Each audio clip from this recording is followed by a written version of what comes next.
नवरात्री चालू होतीये. गर्लफ्रेंडने बायकोने जर 9 दिवसासाठी नवीन ड्रेस नवीन साड्या मागितल्या तर तोंड वाकडं करू नका, चुपचाप घेऊन द्या. नाहीतर पहिल्याच दिवशी 9च्या 9 देवीची रूपं दिसतील.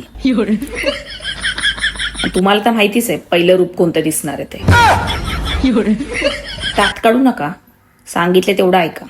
तर काही नमुने येतील आणि DM मध्ये मला बोलतील आहेत 9 साड्या 9 ड्रेस, कपाट पूर्ण फुल भरलेला आहे, जे कलर नाही आहेत ना त्या कलरच्या पण साड्या आणि ड्रेसेस असतील तिच्याकडे, का घेऊन द्यायचं आम्ही? काय स्टँडर्ड आहे की नाही तुमचं? तुमची गर्लफ्रेंड आहे, तुमची बायको आहे, तर दरवेळी तेच जुने कपडे नाही घालणार, नवीन पाहिजे दरवर्षी दर महिन्याला. Please maintain your standard.